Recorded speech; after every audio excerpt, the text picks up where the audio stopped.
News ടുഡേയിലേക്ക് സ്വാഗതം. പ്രധാന വാർത്തകൾ. Flexi Electronics and Home Appliances. Flexi. Life Easy. Pinarayi വിജയന്റെ നവകേരള മാർച്ചിന് തിരുവനന്തപുരത്ത് ആവേശകരമായ സമാപനം.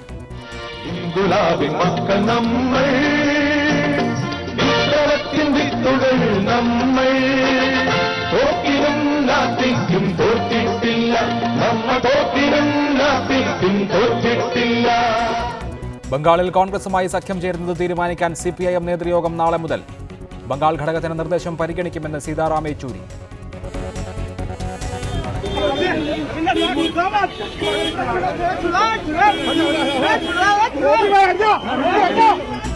ദില്ലി പാട്യാല ഹൌസ് കോടതിയിൽ JNU വിദ്യാർത്ഥികൾക്ക് നേരെ BJP അക്രമം. അധ്യാപകരെയും മാധ്യമപ്രവർത്തകരെയും വളഞ്ഞിട്ട് തല്ലി. ബിനോയ് വിശ്വത്തിന് പരുക്ക്.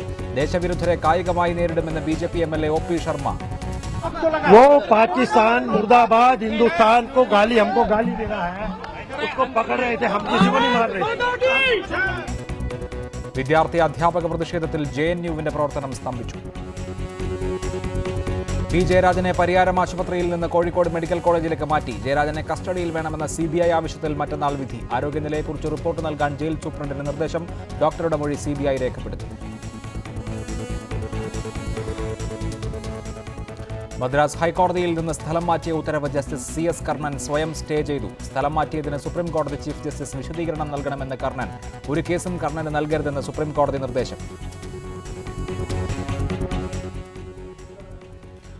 ONVക്ക് കേരളം വിട നൽകി. സംസ്കാരം പൂർണ്ണ ഔദ്യോഗിക ബഹുമതികളോടെ ശാന്തി കവാടത്തിൽ നടന്നു. ഗാനാഞ്ജലിയുമായി സഹൃദയ ലോകം. പുഴയ നീരാഴി പോലെന്നെ പുണർന്നു നിൽക്കേ, ആരോടു യാത്ര പറയേണ്ടു ഞാൻ, എന്തിനോടാരോടു യാത്ര പറയേണ്ടു.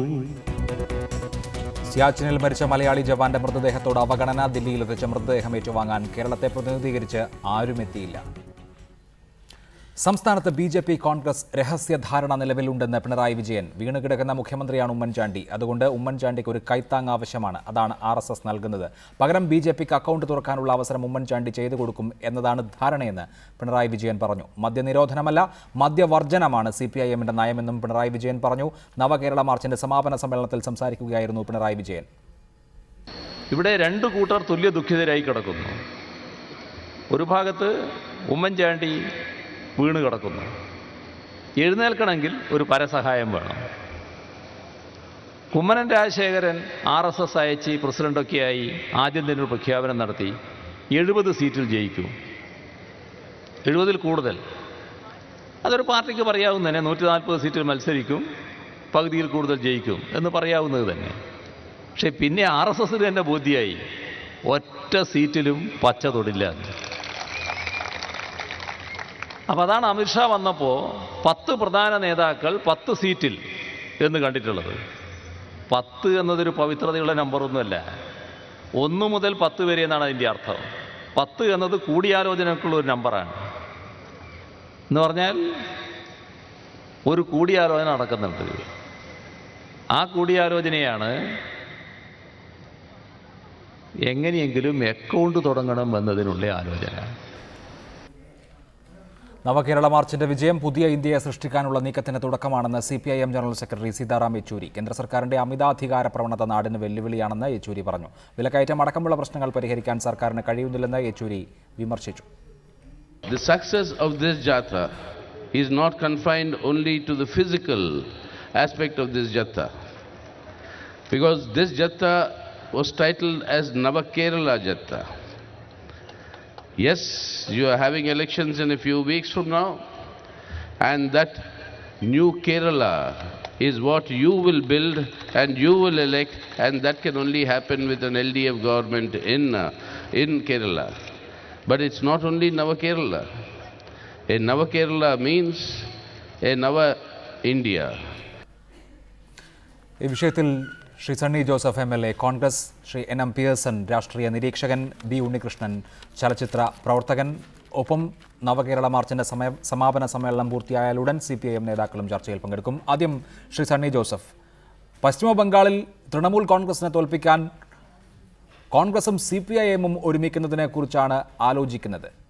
ആ ഘട്ടത്തിൽ ഇവിടെ പിണറായി വിജയൻ ആരോപിക്കുന്നു കേരളത്തിൽ BJPക്ക് കാലുകുത്താൻ ഒരിടത്തിനായി കോൺഗ്രസുമായി ധാരണയുണ്ടാക്കിയിട്ടുണ്ട് എന്ന്. വീണുകിടക്കുന്ന മുഖ്യമന്ത്രിക്ക് അതുകൊണ്ട് തന്നെ BJP പക്ഷം കൈത്താങ്ങാകുകയാണ് എന്ന്. ശരിയാണോ?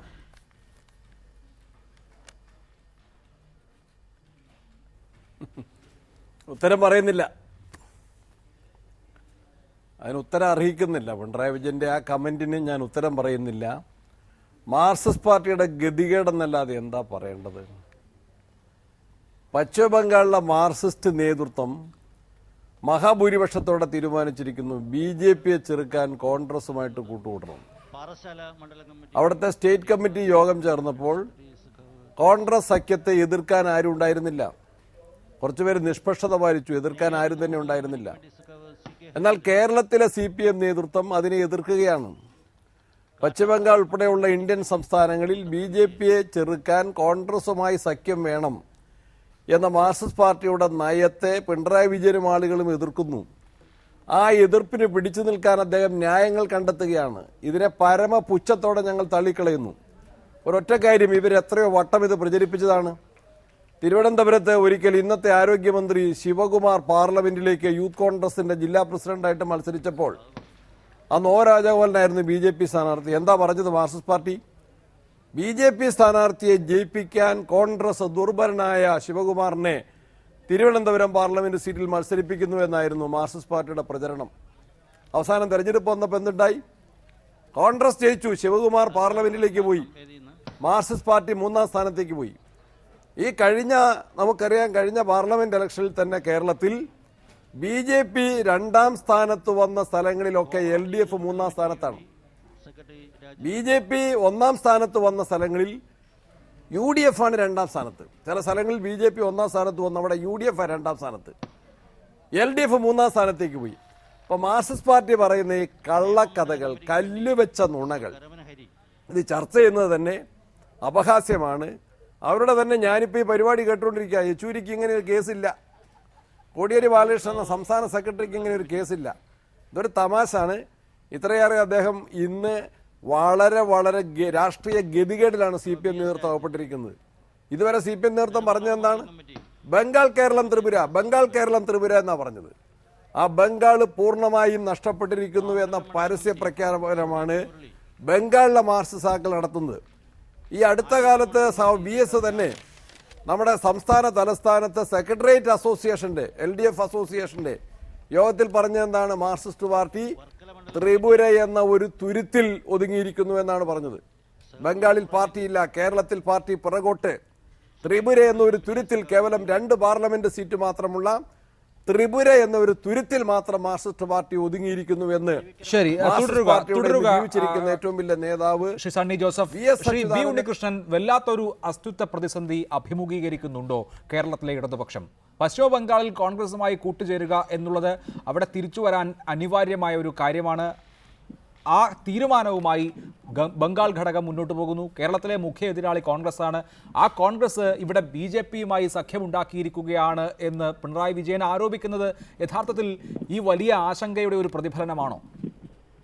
എനിക്ക് തോന്നുന്നില്ല അങ്ങനെ വലിയൊരു അസ്തിത്വ പ്രതിസന്ധി ഇവിടുത്തെ മാർക്സിസ്റ്റ് പാർട്ടിക്ക് ഉണ്ട് എന്നുള്ളത്. പിന്നെ ഒരു കാര്യം മനസ്സിലാക്കേണ്ടത്, ഞാൻ ശ്രീ സണ്ണി ജോസഫ്, ബഹുമാന്യനായ ശ്രീ സണ്ണി ജോസഫ് പറയുന്ന കാര്യങ്ങൾ കേൾക്കുകയായിരുന്നു. ഈ ബംഗാളിലെ കോൺഗ്രസിന്റെ ശക്തിയെക്കുറിച്ച് അദ്ദേഹത്തിന് അങ്ങനെ വലിയ ധാരണകൾ ഉണ്ട് എന്നെനിക്ക് തോന്നുന്നില്ല. കാരണം ഇവിടുത്തെ ഏറ്റവും ചെറിയ പ്രാദേശിക കക്ഷിയേക്കാൾ ദുർബലമായിട്ടൊരു കക്ഷിയാണ് ബംഗാളിലെ കോൺഗ്രസ് എന്ന് ആർക്കാണ് അറിയാൻ വയ്യാത്തത്. അപ്പൊ മതേതര ശക്തികളുടെ മുഴുവനും ഒരു ഒറ്റക്കെട്ടായി നിന്നുകൊണ്ട് തൃണമൂലിനെ ചെറുക്കുക, ഒപ്പം BJPക്ക് അവിടെ കാലുകുത്താൻ ഇട നൽകാതിരിക്കുക തുടങ്ങിയ ഇടതുപക്ഷ മതേതര ശക്തികളുടെ ഒരു വലിയ സ്ട്രാറ്റജിയുടെ ഭാഗമായി അവർ കോൺഗ്രസിനുമായി സിലഗുഡി മോഡൽ ഒരു അഡ്ജസ്റ്റ്മെന്റിനെ കുറിച്ച് സംസാരിക്കുന്നുണ്ട് എന്നുള്ളത് സത്യമാണ്. ഞാൻ തന്നെ അതിനെക്കുറിച്ച് ലേഖനങ്ങൾ എഴുതിയിട്ടുള്ളതാണ്. പക്ഷേ ഇതിന്റെ അർത്ഥം ഇത് കേരളത്തിലെ മാർക്സിസ്റ്റ് പാർട്ടിയെ മാത്രം എന്തോ അസ്തിത്വ പ്രതിസന്ധിയിലേക്ക് തള്ളിവിടുന്നു എന്ന് വ്യാഖ്യാനിക്കുന്നത് എങ്ങനെയാണെന്ന് എനിക്ക് മനസ്സിലാവുന്നില്ല. അത്തരത്തിലൊരു സഖ്യം ഉണ്ടായാൽ ഇന്നിപ്പോ രാഹുൽ ഗാന്ധി അത്തരത്തിലൊരു സഖ്യത്തിന്റെ സാധ്യത ആരായാനായി പ്രതിനിധി അയച്ചിരിക്കുകയാണ് ബംഗാളിലേക്ക്. ബംഗാളിലെ കോൺഗ്രസിന് ഇതേ അഭിപ്രായം തന്നെയാണുള്ളത്. അപ്പോ ഇവിടെ എന്ത് തരത്തിലുള്ള വിഷമതകൾ ഇത് വിശദീകരിക്കുവാൻ CPM അഭിമുഖീകരിക്കുന്നു, അതേ വിഷമതകൾ തന്നെ കോൺഗ്രസും അഭിമുഖീകരിക്കും എന്നുള്ളതിൽ ഒരു സംശയവുമില്ല. ഇത് CPM-ന് മാത്രം ബാധകമായിട്ടുള്ള ഒരു കാര്യമല്ല. കോൺഗ്രസിനും അതേ അളവിൽ അതേ തോതിൽ ഈ പ്രതിസന്ധി ബാധകമാകും എന്നുള്ളതിനകത്ത് ഒരു സംശയവുമില്ലാത്ത കാര്യമാണ്. രണ്ടുപേർക്കും ഒരു ഇലക്ഷനെ നേരിടേണ്ടി വരുമ്പോൾ കേരളത്തിൽ ഇത്തരത്തിലൊരു സഖ്യം ബംഗാളിൽ ഉണ്ടാവുകയാണെങ്കിൽ വിശദീകരിക്കാൻ ബുദ്ധിമുട്ടാകും. അത് മുതലെടുക്കാൻ പോകുന്നത് BJP ആയിരിക്കും എന്നുള്ളത് രണ്ടു കൂട്ടരും ഓർത്താൽ നമ്മൾ. ശരി, അതാണ് താങ്കളുടെ നിലപാട്. ശ്രീമതി ശോഭാ സുരേന്ദ്രൻ, BJP നേതാവ്. ശ്രീമതി ശോഭാ സുരേന്ദ്രൻ, കേരളത്തിൽ BJPക്ക് അക്കൗണ്ട് തുറക്കാൻ കോൺഗ്രസിന്റെ സഹായ വാഗ്ദാനമുണ്ട് എന്നാണ് പിണറായി വിജയൻ ആരോപിക്കുന്നത്. അതിന് പ്രതിഫലമായി ഇപ്പോൾ വല്ലാതെ ആരോപണങ്ങളിൽ പെട്ട് വീണ് കിടക്കുന്ന മുഖ്യമന്ത്രിക്ക് BJP ഒരു കൈത്താങ്ങ് നൽകും. അങ്ങനെ ഒരു ഡീലുണ്ടോ? അല്ല, കേരളത്തിലെ ഈ അഴിമതിക്കാരനായിട്ടുള്ള മുഖ്യമന്ത്രിയെ ഇങ്ങനെ നിലനിർത്തിയതിന് മുഖ്യമന്ത്രിയുടെ പാർട്ടിയും പിണറായി വിജയന്റെ പാർട്ടിയും തമ്മിലാണ് ബാന്ധവം വരാൻ പോകുന്നത്. അത് ആർക്കാണ് അറിയാത്തത്? അല്ലെങ്കിൽ ഈ സോളാർ കേസിലും അതുപോലെ തന്നെ ബാർ കോഴയിലും ഒക്കെ അടിമുടി അഴിമതി നിറഞ്ഞു നിൽക്കുന്ന ഈ മുഖ്യമന്ത്രി ഇന്ന് ഈ കസേരയിൽ തുടരുന്നത് തന്നെ മിസ്റ്റർ പിണറായി വിജയൻ ഉൾപ്പെടെയുള്ള മാർക്സിസ്റ്റ് പാർട്ടിയുടെ നേതൃത്വത്തിന്റെ അവരുടെ ഒത്തുതീർപ്പ് രാഷ്ട്രീയത്തിന്റെ പരിണിത ഫലമായിട്ടാണ് എന്നുള്ളത് ഒരു കൊച്ചു കുട്ടിക്ക് പോലും കേരളത്തിൽ അറിയാമെന്നുള്ളതാണ്. പക്ഷേ അതവിടെ നിൽക്കട്ടെ, വിഷയം അതല്ലല്ലോ. ഇവിടെ സംഭവിക്കാൻ പോകുന്നത് ഭാരതീയ ജനതാ പാർട്ടിയും കോൺഗ്രസും തമ്മിൽ ബാന്ധവം എന്ന് പറഞ്ഞാൽ ആരാണ് ഈ കള്ളക്കഥ വിശ്വസിക്കുക? ഭാരതത്തിൽ ഞങ്ങൾ എടുത്തിട്ടുള്ള മുദ്രാവാക്യം കോൺഗ്രസ് വിമുക്ത ഭാരതം എന്നുള്ളതാണ്. ആ മുദ്രാവാക്യത്തെ മുന്നോട്ട് വെച്ചുകൊണ്ടാണ് ഏതാണ്ട് 10ഓളം വരുന്ന സംസ്ഥാനങ്ങൾ ഭരിക്കുന്നതും ഇന്ത്യൻ പാർലമെന്റിനകത്ത് ഞങ്ങൾ 282 പേർ ഇരിക്കുന്നതും കോൺഗ്രസിന് പ്രതിപക്ഷ നേതാവിന്റെ കസേരയ്ക്ക് പോലും ഉള്ള അംഗബലമില്ലാതായി പോയിട്ടുള്ളതും ആർക്കാണ് അറിയാത്തത്? പക്ഷെ പ്രശ്നം ഇവിടെ സംഭവിക്കാൻ പോകുന്നതല്ല, ഇത് മുൻകൂർ ജാമ്യം എടുക്കുകയാണ്. മിസ്റ്റർ പിണറായിക്ക് അറിയാം, ഞങ്ങൾ ഇത്തവണ കേരള രാഷ്ട്രീയത്തിൽ ഞങ്ങളുടെ പണി എളുപ്പമായി മിസ്റ്റർ അഭിലാഷ്.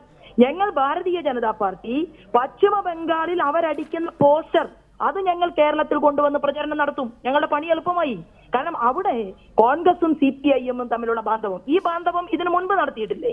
ഒന്നാം UPA ഗവൺമെന്റിന് പുറമേ നിന്ന് പിന്തുണ കൊടുത്തുകൊണ്ട് അടൽ ബിഹാരി വാജ്പേയിയുടെ ഗവൺമെന്റിന്റെ തുടർച്ചയില്ലാതിരിക്കാൻ വേണ്ടി അന്ന് കേന്ദ്രതലത്തിൽ ബാന്ധവം സൃഷ്ടിച്ചത് ഇതേ മാർക്സിസ്റ്റ് പാർട്ടിയാണ്. ശരി, അതാണ് അക്കാര്യത്തിൽ BJPക്ക് പറയാനുള്ളത്. തുടരണം Shrimati Shobha Surendran. Shri NM Pearson, Janaraksha Yatra VM Sudheeran Kasaragod നിന്ന് ആരംഭിച്ചപ്പോൾ കേരളത്തിലെ ഈ തെരഞ്ഞെടുപ്പ് കാലത്തെ ആദ്യത്തെ യാത്രയാണ്. അതിൽ 3 നേതാക്കളും ഉയർത്തിയ ഏറ്റവും പ്രധാനപ്പെട്ട ആരോപണം RSS CPIM ഒത്തുതീർപ്പ് രാഷ്ട്രീയം ഇവിടെ ഉണ്ട്. അതിൻ്റെ ഭാഗമായാണ് മോഹൻ ഭഗവത്തിൻ്റെ ഒരു സമാധാന ചർച്ചയുടെ പ്രപ്പോസൽ വന്നത് എന്നൊക്കെയായിരുന്നു. ആ ആരോപണം ആ ഘട്ടത്തിൽ ഉന്നയിക്കാൻ കോൺഗ്രസ് ശ്രമിച്ചിരുന്നു. ഇവിടെ നവകേരള മാർച്ചിന് സമാപന വേദിയിൽ നേരെ തിരിച്ച് BJPയും കോൺഗ്രസും തമ്മിലാണ് കേരളത്തിൽ ധാരണ. അക്കൗണ്ട് തുറക്കാൻ കോൺഗ്രസ് സഹായം ചെയ്തു കൊടുക്കും എന്ന് പിണറായി വിജയൻ പറയുന്നു. പരസ്പരം ഒരേ ആരോപണം അങ്ങോട്ടും ഇങ്ങോട്ടും ഉന്നയിക്കുന്ന രാഷ്ട്രീയമാണ് ഇത്. ഇപ്പോൾ ഇങ്ങനെ ഒരു ആരോപണം ഉയർന്നു വരാൻ പശ്ചിമ ബംഗാളിലെ രാഷ്ട്രീയ സ്ഥിതിഗതികൾ അനുസരിച്ച് അവിടെ കോൺഗ്രസിനും CPIM-നും ഒരുമിച്ച് നിൽക്കേണ്ടി വരുന്ന സാഹചര്യം കേരളത്തിൽ വിശദീകരിക്കേണ്ട ഒരു പശ്ചാത്തലമില്ലേ? അല്ല, തീർച്ചയായിട്ടും വളരെ സത്യസന്ധമായിട്ടുള്ള ഉത്തരം പറയാൻ പറ്റാത്ത തരത്തിലേക്ക് രാഷ്ട്രീയ നേതൃത്വങ്ങൾ എപ്പോഴും മാറിക്കഴിയുമ്പോൾ സമൂഹത്തിന് മുന്നിൽ ഇത്തരത്തിലുള്ള ഒരുപാട് ഷവറുകൾ അവർ വാരിയിടും എന്നുള്ള കാര്യത്തിൽ യാതൊരു തർക്കമില്ല. ഇതാണ് സംഭവിക്കുന്നത്. VM സുധീരൻ ആരംഭിച്ചതും പിണറായി ഇപ്പോൾ പറഞ്ഞു വെച്ച കാര്യങ്ങളും അതുപോലെ തന്നെ BJP പറയുന്നതായിട്ടുള്ള കാര്യങ്ങളുമെല്ലാം അങ്ങനെ തന്നെയാണ്. ഓരോ രാഷ്ട്രീയ പ്രസ്ഥാനങ്ങളും അവരുടെ രാഷ്ട്രീയ ലക്ഷ്യങ്ങളും അതേപോലെ തന്നെ രാഷ്ട്രീയമായിട്ടുള്ള മുദ്രാവാക്യങ്ങളും ഉയർത്തുന്നതിന് പകരമായി മറ്റൊരു രാഷ്ട്രീയ കക്ഷിയും വേറൊരു രാഷ്ട്രീയ കക്ഷിയും തമ്മിലുള്ള ബാന്ധവത്തിൻ്റെ അടിസ്ഥാനത്തിലാണ് ഇനി വരാൻ പോകുന്ന തെരഞ്ഞെടുപ്പിൽ അവർ പ്രവർത്തിക്കുക എന്ന് പറയുന്ന ആ ആരോപണം അവരുന്നയിക്കുന്നത് ആ രാഷ്ട്രീയ പാർട്ടിയുടെ ഐഡൻറ്റിറ്റി ഇല്ലാതാക്കുന്നതിന് വേണ്ടിയുള്ള ആരോപണങ്ങളാണ്, അല്ലെങ്കിൽ പ്രചരണങ്ങൾ മാത്രമാണ്. ഇങ്ങനെ എല്ലാ രാഷ്ട്രീയ പാർട്ടികളും യഥാർത്ഥത്തിൽ പെരുമാറുകയും പ്രവർത്തിക്കുകയും ചെയ്യേണ്ടത്. സത്യസന്ധമായി എന്ത് രാഷ്ട്രീയ പ്രത്യയശാസ്ത്ര മുദ്രാവാക്യത്തിൻ്റെ പുറത്താണ് തങ്ങൾ നിൽക്കുന്നതായിട്ടുള്ള തട്ടകത്തിൽ പ്രവർത്തിക്കുന്നതെന്ന് പൊതുജനങ്ങളുടെ മുന്നിൽ പറയുക എന്നുള്ളതാണ് ഏറ്റവും പ്രധാനപ്പെട്ട കാര്യം. ബംഗാളിൽ ഇപ്പോൾ CPM അതുപോലെ കോൺഗ്രസും തമ്മിൽ ഉണ്ടാകാൻ പോകുന്നു എന്ന് പറയപ്പെടുന്നതായിട്ടുള്ള ബന്ധം CPM-നെ സംബന്ധിച്ചിടത്തോളം കേരളത്തിൽ ഒരാളുടെ മുന്നിലും വിശദീകരിക്കാൻ സാധ്യമായൊരു സംഭവമല്ല എന്നുള്ളതാണ്. നീക്കുപോക്ക് രാഷ്ട്രീയത്തിൻ്റെ സാധ്യതകൾ വലിയ തരത്തിൽ വലിയ അക്രമങ്ങൾ നേരിടുന്ന ഒരു ഘട്ടത്തിൽ സ്വേച്ഛാധിപത്യത്തിനെതിരായിട്ട് വേണമെങ്കിൽ ഉപയോഗിക്കാം. അത് BJP-യുമായിട്ട് CPM ഒരു കാലത്ത് ഉപയോഗിച്ചിട്ടുണ്ട്. അടിയന്തരാവസ്ഥയ്ക്ക് ശേഷമുള്ള കാലഘട്ടത്തിൽ BJP-യും അതുപോലെ CPM ഒക്കെ ഒരുമിച്ച് അണിനിരന്ന തരത്തിലുള്ള ഐക്യനിര എന്ന് പറയുന്നത് സ്വേച്ഛാധിപത്യത്തിനെതിരായിട്ടുള്ള ഒന്നായിരുന്നു. വലിയ തരത്തിൽ അക്രമം ജനങ്ങൾക്ക് നേരെ വരുമ്പോൾ സ്വാഭാവികമായിട്ടും അത്തരത്തിൽ ബംഗാളിൽ ഒരു അർദ്ധ ഫാസിസ്റ്റ് വാഴ്ച നിലവിലില്ലേ? അവിടെ രാഷ്ട്രീയ പ്രവർത്തനം നടത്താൻ CPIM-നോ കോൺഗ്രസിനോ സാധിക്കുന്നില്ല നേരാം വണ്ണം. അതെ, അതാണ് പ്രശ്നം. അതിൻ്റെ മുന്നിലാണ് സ്വാഭാവികമായിട്ട് അത്തരത്തിലുള്ള ഫാസിസത്തിനെതിരെ ഉള്ള ഐക്യമുന്നണി എന്ന നിലക്ക് മാത്രമാണ് വ്യാഖ്യാനിക്കേണ്ടത്.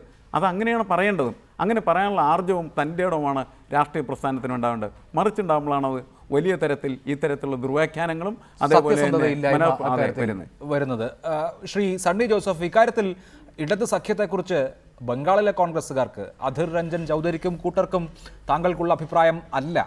അവിടെ ഒരു പൊതു അടിച്ചമർത്തലിനെതിരെയുള്ള ഒരുമിച്ച് നിൽക്കൽ എന്ന അർത്ഥത്തിലാണ്, കേവലം അധികാരത്തിലെത്തുക എന്നതിനപ്പുറത്ത് അതിജീവിക്കുക എന്ന ലക്ഷ്യം വെച്ചുള്ളതാണ്. അതിനെ കേരളത്തിലുള്ളവർ ആ നിലയ്ക്ക് കണ്ടാൽ പോരെ? ഇവിടെ ആദ്യം ഞാൻ സൂചിപ്പിച്ചതുപോലെ VM സുധീരൻ ആരോപണം CPIM-നെതിരെ ഉന്നയിക്കുന്നു, ഇന്ന് പിണറായി വിജയൻ നിങ്ങൾക്കും BJP-ക്കും എതിരെ ഉന്നയിക്കുന്നു. ഇങ്ങനെ വെറുതെ ആരോപണങ്ങൾ അന്തരീക്ഷത്തിലേക്ക് പറത്തിവിടുക എന്നതിനപ്പുറത്ത് സത്യസന്ധമായി രാഷ്ട്രീയം പറഞ്ഞ് ജനങ്ങളെ അഭിമുഖീകരിക്കാൻ കേരളത്തിലെ ഈ കക്ഷികൾക്കൊന്നുമാകില്ലേ? ആരാണ് ഇവിടെ കള്ളം പറയാൻ ശ്രമിക്കുന്നത്? ഞങ്ങളെന്താ കള്ളം പറഞ്ഞു? മാർക്സിസ്റ്റ് നേരത്തെ ഉണ്ണികൃഷ്ണൻ പറഞ്ഞതിനൊരു മറുപടിയുണ്ട്. അദ്ദേഹം മനസ്സിലാക്കാതെ സംസാരിച്ചോ അല്ലെങ്കിൽ മനസ്സിലാക്കിയത് മറന്ന് സംസാരിച്ചോ? എന്താ മാർക്സിസ്റ്റ് പാർട്ടിയുടെ നിലപാടെന്താ? കോൺഗ്രസിനെയും BJP-യെയും ഒരുപോലെ എതിർക്കുക, അതല്ലേ മാർക്സിസ്റ്റ് പാർട്ടിയുടെ നിലപാട്? ഞങ്ങളുടെ നിലപാട് വ്യത്യസ്തമാണ്. ഞങ്ങളുടെ നിലപാട് കോൺഗ്രസ് നേതൃത്വത്തിൽ ഇന്ത്യയിൽ മതേതര കക്ഷികൾ BJP-യുടെ വർഗീയ നയങ്ങളെ എതിർക്കുക, അതാണ് കോൺഗ്രസിന്റെ പ്രഖ്യാപിത നയം. മാർക്സിസ്റ്റ് പാർട്ടി പാർലമെന്റ് ഇലക്ഷനിലും തുടർന്നും പ്രചരിപ്പിച്ചത് രണ്ട് മുന്നണിയെയും BJP-യെയും കോൺഗ്രസിനെയും ഒരുമിച്ച് എതിർക്കുന്ന മൂന്നാം ചേരിയാണ്. ആ ചേരി നടപ്പില്ല എന്ന് പശ്ചിമ ബംഗാളിലെ ഇന്ന് ഇന്ത്യൻ മാർക്സിസ്റ്റ് പാർട്ടിക്ക് ഏറ്റവും ശക്തിയുണ്ടെന്ന് അവകാശപ്പെട്ട പശ്ചിമ ബംഗാളിൽ 30 കൊല്ലം അവർ ഭരിച്ച പശ്ചിമ ബംഗാളിൽ മാർക്സിസ്റ്റ് പാർട്ടിയുടെ പാർട്ടി ഘടകത്തിന് ബോധ്യം വന്നിരിക്കുന്നു. BJP-യും കോൺഗ്രസിനെയും ഒരുപോലെ എതിർക്കാൻ കഴിയില്ല. BJP എതിർക്കണമെങ്കിൽ കോൺഗ്രസിനെ കൂട്ടുപിടിക്കണം. കോൺഗ്രസ് വലിയ ശക്തിയല്ല പശ്ചിമ ബംഗാൾ, ഞങ്ങൾ സമ്മതിക്കുമ്പോൾ തന്നെ ഇന്ത്യൻ രാഷ്ട്രീയത്തിൽ BJP എതിർക്കാൻ കോൺഗ്രസിനെ സാധ്യമാകൂ എന്ന രാഷ്ട്രീയത്തിലേക്ക് അവർ വരികയാണ്. അവിടെയാണ് കേരള ഘടകം ഇപ്പോഴും. കേരളത്തിൽ കുറച്ചും കൂടി മാർക്സിസ്റ്റ് പാർട്ടി പശ്ചിമ ബംഗാളിനെ അപേക്ഷിച്ച് കുറച്ചും കൂടി പാർട്ടി സംവിധാനമുള്ള കേരളത്തിൽ ഇപ്പോഴും മാർക്സിസ്റ്റ് പാർട്ടി ദേശീയ രാഷ്ട്രീയം കാണാതെ അന്ധമായ കോൺഗ്രസ് വിരോധത്തിൽ തന്നെ നിൽക്കുന്നു. ആ കോൺഗ്രസ് വിരോധത്തിൽ ഊന്നി നിൽക്കുന്നതിന് വേണ്ടിയാണ് അവരൊരിക്കലും യാഥാർത്ഥ്യമല്ലാത്ത, ആരും ഭാവനയിൽ പോലും ചിന്തിക്കാത്ത, സ്വപ്നത്തിൽ പോലും കാണാത്ത, ഒരിക്കലും നടക്കാത്ത കോൺഗ്രസ് BJP ബാന്ധവം ഇവിടെ പിണറായി വിജയൻ മാത്രം ആരോപിക്കുന്നത്. BJP നേതാവ് ഇവിടെ പറഞ്ഞു കഴിഞ്ഞു, ശോഭാ സുരേന്ദ്രനോട് പറഞ്ഞു കഴിഞ്ഞു കോൺഗ്രസും CPM-ഉം തമ്മിലാ ബന്ധം. വരാൻ പോകുന്ന ബംഗാൾ ബന്ധത്തിന്റെ പോസ്റ്ററുകൾ ഇവിടെ കൊണ്ട് ഞങ്ങൾ പതിപ്പിക്കുന്നു പറഞ്ഞു. അപ്പൊ മാർക്സിസ്റ്റ് പാർട്ടിയാണ് ഇരുട്ടിൽ തപ്പുന്നത്. ബംഗാളിൽ അങ്ങനെ കോൺഗ്രസ് എങ്ങനെയാണ് ശ്രീ സണ്ണി ജോസഫ് മാർക്സിസ്റ്റ് പാർട്ടി മാത്രം ഇരുട്ടിൽ തപ്പുക? ഇവിടെ ശോഭാ സുരേന്ദ്രന്റെ പാർട്ടി ആ പോസ്റ്ററും കൊണ്ടുവന്നാൽ നിങ്ങൾ രണ്ടു കൂട്ടരും ഒരേപോലെ അണികളോട് വിശദീകരിക്കേണ്ടി വരും. പക്ഷേ അതിനെ യുക്തിസഹമായി എന്തുകൊണ്ട് വിശദീകരിക്കാൻ സാധിക്കുന്നില്ല എന്നാണ് ഞാൻ ചോദിക്കുന്നത്. ദേശീയ തലത്തിൽ CPIM-ഉം കോൺഗ്രസും എതിർചേരിയിൽ നിൽക്കുകയോ എതിർക്കുകയോ ചെയ്യുക സ്വാഭാവികമാണ്. കേരളത്തിൽ ഏറ്റവും മുഖ്യ എതിരാളികളായി കോൺഗ്രസിനും CPIM-നും നിൽക്കാമല്ലോ. പക്ഷെ ബംഗാളിൽ വളരെ പ്രത്യേകമായ ഒരു രാഷ്ട്രീയ കാലാവസ്ഥയിൽ ഞങ്ങൾ ഇങ്ങനെ ഒരു സമീപനം സ്വീകരിക്കുകയാണെന്ന് സത്യസന്ധമായി ജനങ്ങളോട് പറയാമല്ലോ. ഇല്ലില്ല, അവിടെ അങ്ങനെയല്ല ഇന്ത്യൻ രാഷ്ട്രീയം വിലയിരുത്തേണ്ടത്. ബീഹാറിൽ എന്താ കോൺഗ്രസിന്റെ സമീപനം? ബീഹാറിൽ കോൺഗ്രസ്, ജനതാദള്, അതുപോലെ തന്നെ ലലു പ്രസാദിന്റെ പാർട്ടി, ഇവരുമായിട്ട് കോൺഗ്രസ് സഖ്യത്തിലാണ്. ബീഹാറിൽ കോൺഗ്രസ് BJP-യെ ചെറുക്കാൻ വേണ്ടി അവിടെ ശക്തിയുള്ള പ്രാദേശിക പാർട്ടിയും ദേശീയ പാർട്ടിയുമായിട്ട് ഞങ്ങൾ സഖ്യത്തിലാണ്. കോൺഗ്രസ് അവിടെ മൂന്നാമത്തെ കക്ഷിയാണ് ആ മുന്നണിക്കകത്ത്. ഞങ്ങളുടെ ദേശീയ നയം തന്നെ BJP എതിർക്കാൻ ഓരോ സംസ്ഥാനത്തെയും ശക്തി ബന്ധങ്ങളുടെ അടിസ്ഥാനത്തിൽ തന്നെ മുന്നണി ഉണ്ടാക്കണം എന്ന് തന്നെയാണ് ഞങ്ങളുടെ അഭിപ്രായം. അതുപോലെ തന്നെ UPA സർക്കാരിന്, ഒന്നാം UPA സർക്കാരിന് പിന്തുണ CPM പിൻവലിച്ച് തെറ്റായിപ്പോയി എന്ന് CPM ബംഗാൾ ഘടകത്തിന്റെ നേതാവായിരുന്ന സോമനാഥ് ചാറ്റർജി പോലും പരസ്യമായിട്ട് പറയുകയും ഇന്ന് CPM-ൽ, നിലവിലുള്ള CPM-ൽ തന്നെ വലിയൊരു വിഭാഗം ആളുകൾ കോൺഗ്രസ് ബന്ധം ഉപേക്ഷിച്ച് തെറ്റായിപ്പോയി എന്ന് സ്വയം വിലയിരുത്തുകയും ചെയ്യുന്ന സന്ദർഭമാണ്. ശരി, അതാണ് താങ്കൾ ചൂണ്ടിക്കാണിക്കുന്നത്. തുടരുക. ശ്രീമതി ശോഭാ സുരേന്ദ്രൻ, കേരളത്തിൽ BJP സ്വപ്നം കാണുന്നത് പശ്ചിമ ബംഗാളിലേക്ക് നോക്കി അവിടെ നടക്കുന്ന സംഭവ വികാസങ്ങളുടെ അടിസ്ഥാനത്തിലാണോ? കേരളത്തിൽ അടുത്ത ഏപ്രിൽ മാസം അവസാനം തെരഞ്ഞെടുപ്പ് നടക്കുമ്പോൾ ഇവിടുത്തെ സർക്കാരിനെതിരെ ഉയർന്നിരിക്കുന്ന ആരോപണങ്ങൾ, ഇവിടുത്തെ സർക്കാരിൻ്റെ ഭരണ നേട്ടങ്ങൾ തുടങ്ങിയ കാര്യങ്ങൾ പ്രാദേശിക രാഷ്ട്രീയം ചർച്ചയാകും. അതിൻ്റെ അടിസ്ഥാനത്തിൽ ജനങ്ങൾ വോട്ട് ചെയ്യും. അതിനപ്പുറത്ത് ബംഗാൾ എങ്ങനെയാണ് കേരളത്തിൽ പ്രസക്തമാവുക? അതായത് ഞങ്ങൾ മിസ്റ്റർ പിയേഴ്സൺ പറഞ്ഞതുപോലെയല്ല കാര്യങ്ങൾ. ഞങ്ങൾ കൃത്യമായിട്ട് മുദ്രാവാക്യം മുന്നോട്ട് വെച്ചുകൊണ്ട് 60 വർഷത്തോളം കേരളത്തെ മാറി മാറി ഭരിച്ച 2 മുന്നണികളുടെയും ആ നേതൃത്വം കൊടുത്ത CPIM-ഉം കോൺഗ്രസും ജനങ്ങളോട് പറഞ്ഞത് ജനങ്ങൾക്ക് രക്ഷയില്ല, ജനരക്ഷാ യാത്ര മിസ്റ്റർ VM സുധീരൻ നടത്തി. അതുപോലെ തന്നെ പിണറായി നടത്തുന്നത് നവകേരളമാണ്. ഇത് ഈ 30 വർഷത്തോളം 2 കൂട്ടർക്കും 60 വർഷക്കാലത്തോളം ഭരിക്കാൻ അവസരം കിട്ടിയിട്ട് ഈ പറഞ്ഞതൊന്നും കേരളത്തിൽ നടപ്പിലാക്കാൻ സാധിച്ചിട്ടില്ല എന്നുള്ളത് ഞങ്ങൾ കേരളത്തിന്റെ പൊതുസമൂഹത്തോട് തുറന്നു പറഞ്ഞുകൊണ്ട് ഞങ്ങൾ നടത്തിയ യാത്രയിൽ എന്താണ് കേരളത്തിന് വേണ്ടത് എന്നതിനെ കുറിച്ച് കൃത്യമായി ഞങ്ങൾ ജനങ്ങളുമായി സംവദിച്ചു. ഞങ്ങളാണ് മണ്ണിനെ കുറിച്ച് പറഞ്ഞത്, ഞങ്ങളാണ് വെള്ളത്തെ കുറിച്ച് പറഞ്ഞത്, ഞങ്ങളാണ് തൊഴിലിനെ കുറിച്ച് പറഞ്ഞത്, ഞങ്ങളാണ് തുല്യനീതിയെ കുറിച്ച് പറഞ്ഞത്. അങ്ങനെ എങ്ങനെ കേരളത്തിൽ വികസനം ഉണ്ടാക്കാം എന്നുള്ളത് തന്നെയാണ് കാസർഗോഡ് മുതൽ തിരുവനന്തപുരം വരെയുള്ള പ്രദേശങ്ങളിൽ ഞങ്ങൾ ജനങ്ങളുമായി സംബന്ധിച്ച് ചർച്ച ചെയ്തത്. പക്ഷെ ചോദ്യം അതല്ല, ഇവിടെ ഞങ്ങൾ 2 കൂട്ടരും വേറെ വേറെ നിൽക്കുന്നു എന്ന് കേരളത്തിന്റെ പൊതുസമൂഹത്തെ ബോധ്യപ്പെടുത്തുകയും എന്നാൽ അണിയറയിൽ ഇങ്ങനെ നടക്കുന്ന ഈ പശ്ചിമ ബംഗാളിലെ സഖ്യം അത് അവിടെ നിന്നാൽ മതി, അത് കേരളത്തിന്റെ അതിർത്തി കടന്ന് ഇപ്പുറത്തേക്ക് വരണ്ട എന്നൊക്കെയുള്ള ഈ രാഷ്ട്രീയത്തിലെ അപജയമുണ്ടല്ലോ, അത് പൊളിക്കുമെന്നാണ് ഞാൻ നേരത്തെ സൂചിപ്പിച്ചത്. ശരി, അതാണ് താങ്കൾ സൂചിപ്പിക്കുന്നത്. തുടരുക ശ്രീമതി ശോഭാ സുരേന്ദ്രൻ. ഇവിടെ ശ്രീ NM പിയേഴ്സൺ, പിണറായി വിജയൻ കാസർഗോട്ട് നിന്ന് തിരുവനന്തപുരത്ത് എത്തുമ്പോൾ പാർട്ടി സംഘടനാ സംവിധാനത്തെ ഒന്ന് ഉണർത്താൻ കഴിഞ്ഞിട്ടുണ്ടാകാം, അത് സ്വാഭാവികമാണ്. അതിനപ്പുറത്ത് ഒരു വ്യക്തത വരുത്താൻ ഒരു തെരഞ്ഞെടുപ്പിലേക്ക് പോവുകയാണല്ലോ, ഇടതുമുന്നണിയുടെ സമീപനത്തെക്കുറിച്ച് CPIM-ന്റെ സമീപനത്തെക്കുറിച്ച് ഒരു വ്യക്തത വരുത്താൻ പിണറായി വിജയന് സാധിച്ചിട്ടുണ്ടോ, അതോ ഇതിനൊക്കെ ഒടുക്കവും ആശയക്കുഴപ്പമാണോ ബാക്കി? അല്ല, പലതരത്തിലുള്ള ആശയക്കുഴപ്പങ്ങൾ എനിക്ക് തോന്നുന്നു ഈ ഘട്ടങ്ങളിലേക്ക് ഉയർന്നു വന്നിട്ടുണ്ട്, പ്രത്യേകിച്ച് പ്രത്യയശാസ്ത്രപരമായി. വികസന സങ്കല്പങ്ങൾ മുന്നോട്ട് വെക്കുന്ന സമയത്ത് തന്നെ എനിക്ക് തോന്നുന്നു ഇടതുപക്ഷം യഥാർത്ഥത്തിൽ മുന്നോട്ട് വെക്കേണ്ടതായിട്ടുള്ള വികസന സങ്കല്പങ്ങൾ അങ്ങനെ മുന്നോട്ട് വെക്കുന്ന കാര്യത്തിലും ഒരു വ്യക്തത ഉണ്ടാക്കാൻ കഴിഞ്ഞിട്ടില്ല. വികസനം എന്ന് പറയുന്ന പൊതുവെ BJP-യോ കോൺഗ്രസോ ഒക്കെ മുന്നോട്ട് വെക്കുന്ന വികസനത്തിലേക്ക് തന്നെയാണ് ഇടതുപക്ഷത്തിൻ്റെ വികസനങ്ങൾ മുന്നോട്ട് വെക്കപ്പെട്ടിരിക്കുന്നതെന്നാണ് എനിക്ക് തോന്നുന്നത്. അത്തരത്തിലുള്ളൊരു വികസനമല്ല യഥാർത്ഥത്തിൽ ഇടതുപക്ഷത്തിൻ്റെ ഭാഗത്തുനിന്ന് വികസന കാഴ്ചപ്പാടുകളായിട്ട് ഉന്നയിക്കപ്പെടേണ്ടത്. മാത്രമല്ല, വലിയ തോതിൽ ഉപേക്ഷിക്കപ്പെട്ടതായിട്ടുള്ള ചില പദ്ധതികൾ പോലും വീണ്ടും ഇവിടെ അതിരപ്പള്ളി വെള്ളച്ചാട്ടവുമായി ബന്ധപ്പെട്ട് വൈദ്യുതോൽപാദനത്തെ സംബന്ധിച്ചിടത്തോളം എത്ര കാലമായിട്ട് നിൽക്കുന്ന തർക്കമാണ്.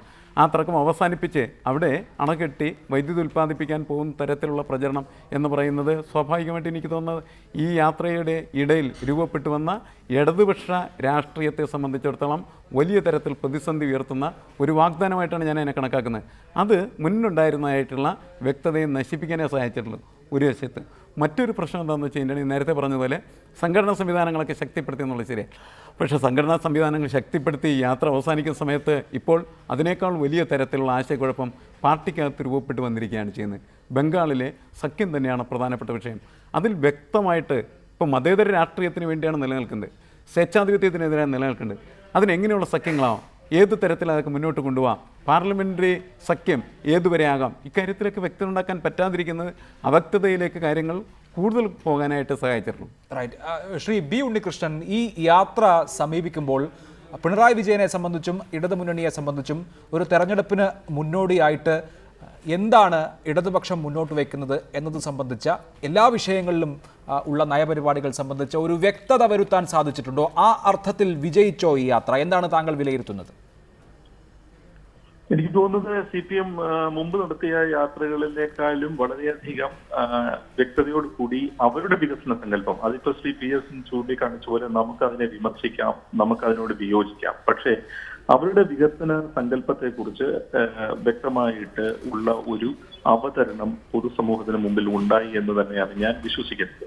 ഇതിന് മുന്നോടി താങ്കൾക്കറിയാവുന്നപോലെ യാത്രയ്ക്ക് മുന്നോടിയായി കേരള പഠന കോൺഗ്രസ് നടക്കുകയും അവിടെ വളരെയധികം സമഗ്രമായ ചർച്ചകൾക്ക് ശേഷം രൂപപ്പെടുത്തിയ ചില നയങ്ങൾ, ഉദാഹരണത്തിന് സഹകരണ മേഖലയിലൂടെ എങ്ങനെ ധനസമാഹരണം നടത്താമെന്നും അത് നമ്മളുടെ ഇൻഫ്രാസ്ട്രക്ചറിനെ എങ്ങനെ ബലപ്പെടുത്താൻ വിനിയോഗിക്കാം എന്നുള്ളതിനെ കുറിച്ച് വ്യക്തമായ ഒരു ധാരണ, കാർഷിക മേഖലയെ സംബന്ധിച്ചിടത്തോളം ഒരു ധാരണ, വൈദ്യുത പദ്ധതികൾ ഉൾപ്പെടെയുള്ള ഇൻഫ്രാസ്ട്രക്ചർ ഡെവലപ്മെന്റിനെ കുറിച്ചുള്ള ആധുനീകരണത്തിന് എന്തൊക്കെയാണ് വഴികൾ എന്നുള്ളതിനെ കുറിച്ചുള്ള ഒരു ചർച്ച, ഗതാഗതത്തെ കുറിച്ചുള്ള ചർച്ച, പിന്നെ കോപ്പറേറ്റീവ് ബാങ്കുകൾ മുഴുവനും സമന്വയിപ്പിച്ചുകൊണ്ടുള്ള കോർ ബാങ്കിങ് സിസ്റ്റം എങ്ങനെ ആ മേഖലയിൽ നടപ്പിലാക്കാം എന്നുള്ളതിനെ കുറിച്ചുള്ള ഒരു രേഖ തുടങ്ങി വളരെയധികം സമഗ്രമായിട്ട് വിദ്യാഭ്യാസവും ആരോഗ്യവുമായി ബന്ധപ്പെട്ട കാര്യങ്ങളെ കുറിച്ചുള്ള ചില സംഗതികൾ, ഇതെല്ലാം എനിക്ക് തോന്നുന്നത് ഈ യാത്രയിൽ ഉടനീളം പിണറായി വിജയൻ ഊന്നൽ നൽകിയത് മുഴുവനും വികസന സംബന്ധിയായ കാര്യങ്ങൾ സംസാരിക്കുക എന്നുള്ളതാണ്. പിണറായി വിജയൻ ഏറ്റവും കുറച്ച് രാഷ്ട്രീയം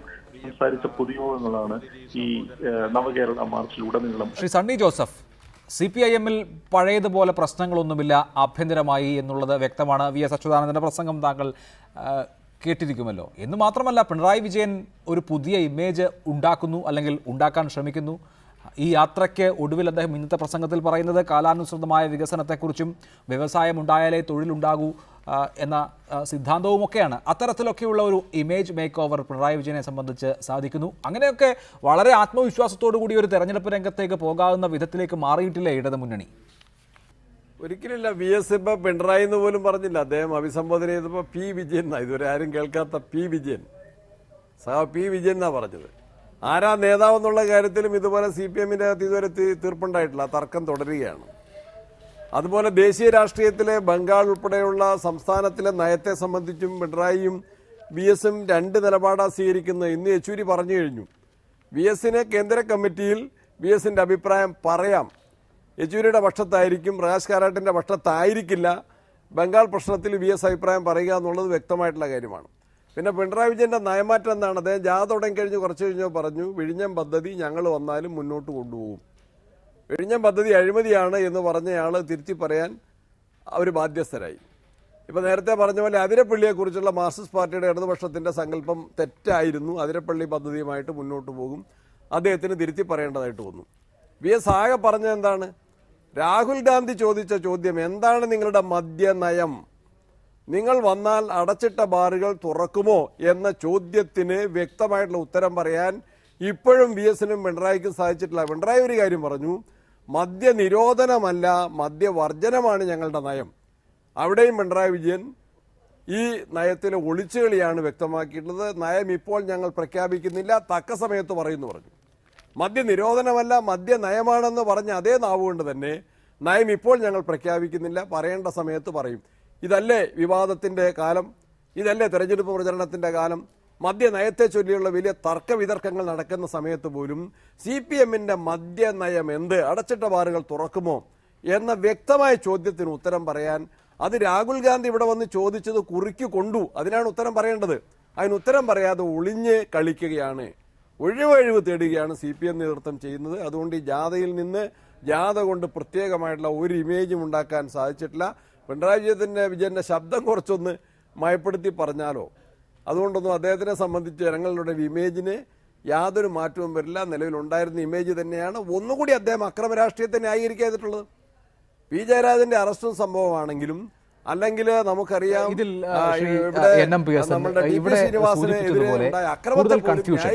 മദ്യവർജനമാണ് ഞങ്ങളുടെ നയം, മദ്യനിരോധനമല്ല എന്ന് പറയുമ്പോഴും ബാറ് തുറക്കുമോ എന്ന് പറയുന്നില്ല. ഇതുപോലെ തന്നെയാണ് വികസനം. അതിരപ്പള്ളിയുടെ കാര്യത്തിലായാലും വിഴിഞ്ഞത്തിന്റെ കാര്യത്തിലായാലും ഒക്കെ ഒരു കൺഫ്യൂഷൻ ഇപ്പോഴും നിലനിൽക്കുകയാണോ? അതിനെ ഒന്ന് വ്യക്തത വരുത്താൻ ഇപ്പോഴും CPM-ന് കഴിയുന്നില്ല എന്നുള്ളതാണ്. അല്ല, കൂടുതൽ വികസനോത്മകമായിട്ടുള്ള രീതിയിലുള്ള പ്രവർത്തനങ്ങളിലേക്ക് പാർട്ടിയുടെ ഭരണം പോകും എന്ന സൂചന പൊതുസമൂഹത്തിന് നൽകുകയാണ് യഥാർത്ഥത്തിൽ ഈ ജാഥയിലുടനീളം പിണറായി വിജയൻ്റെ നേതൃത്വം ചെയ്തത് എന്നാണ് നമ്മൾ മനസ്സിലാക്കേണ്ടത്. അത് എത്രമാത്രം ഇടതുപക്ഷ സങ്കല്പത്തിനനുസരിച്ചും ഇടതുപക്ഷ രാഷ്ട്രീയത്തിന് അനുസൃതമായിരിക്കുമെന്നത് ഓരോ പദ്ധതികളും പ്രായോഗിക തലത്തിൽ കൊണ്ടുവരുന്ന സമയത്ത് നേരിടാൻ പോകുന്ന വെല്ലുവിളിയായിട്ടേ ഞാൻ കണക്കാക്കുന്നുള്ളൂ. അത് വലിയ വെല്ലുവിളി തന്നെയായിട്ടാണ് എനിക്ക് തോന്നുന്നത്, സ്വാഭാവികമായിട്ടും. കാരണം വികസനം ഈ ന്യൂ ലിബറൽ പോളിസിയുടെ ഫലമായിട്ട് ലോകത്താകമാനം തന്നു വരുന്ന വികസനങ്ങൾ മിക്കവാറും തന്നെ കോർപ്പറേറ്റ് ശക്തികൾക്ക് വലിയ തരത്തിൽ സഹായകരമായിട്ടുള്ള പ്രവർത്തനങ്ങളായി മാറിത്തീരുകയാണ് ചെയ്യുന്നത്. അതിന് പ്രതിരോധിക്കുക എന്ന് പറയുന്ന ഒരു വലിയ ചുമതല യഥാർത്ഥത്തിൽ ഇടതുപക്ഷത്തിൻ്റെ ഭാഗത്തുണ്ട്. പക്ഷേ കേരളത്തിലെ മധ്യവർഗ സമൂഹം യഥാർത്ഥത്തിൽ പഴയ കാലത്ത് നമ്മൾ പെറ്റിയബൂഷ എന്ന് വിശേഷിപ്പിച്ചിരുന്ന ആ വിഭാഗം വല്ലാത്ത തരത്തിൽ വികസിച്ചൊരു സമൂഹമാണ് കേരള സമൂഹം. അങ്ങനെ മധ്യവർഗമാക്കപ്പെട്ടിരിക്കുന്ന കേരള സമൂഹത്തെ വർഗപരമായിട്ട് എങ്ങനെയാണ് അഭിസംബോധന ചെയ്യേണ്ടത് എന്നതിൽ വലിയ ചർച്ചകൾ തീർച്ചയായിട്ടും CPM നടത്തിയെന്നാണ് ഞാൻ കണക്കാക്കുന്നത്. പക്ഷേ എനിക്ക് അതിനോട് പല തരത്തിലുള്ള അഭിപ്രായ വ്യത്യാസങ്ങളുള്ളത് സ്വാഭാവികമായിട്ടും ഞാൻ അത്തരത്തിലുള്ള ഒരു ഇടതുപക്ഷ ആശയത്തെ എപ്പോഴും പിന്താങ്ങുന്നു എന്നുള്ളതിൻ്റെ പേരിലാണ്. പക്ഷേ CPM-നെ സംബന്ധിച്ചിടത്തോളം നേരത്തെ എന്താണ് സൂചിപ്പിക്കപ്പെട്ടതുപോലെ ഒരുപക്ഷെ കുറേ കൂടി വ്യക്തതകൾ ഉണ്ടായിട്ടുണ്ട്. മാത്രമല്ല പിണറായി വിജയൻ്റെ ഇമേജ് എനിക്ക് തോന്നുന്നു സണ്ണിക്കുട്ടി പറഞ്ഞതിനേക്കാൾ കുറച്ചും കൂടിയൊക്കെ മെച്ചപ്പെട്ടതായിട്ട് തന്നെയാണ് കണക്കാക്കുന്നത് എന്നാണ് താങ്കൾ കണക്കാക്കുന്നത്. അങ്ങനെയാണ് താങ്കൾ സൂചിപ്പിക്കുന്നത്. വളരെ നന്ദി ശ്രീ NMPS-നൊപ്പം ശ്രീ സണ്ണി ജോസഫ്, ശ്രീമതി ശോഭാ സുരേന്ദ്രൻ, ശ്രീ ബി ഉണ്ണികൃഷ്ണൻ സംസാരിച്ചതിന്.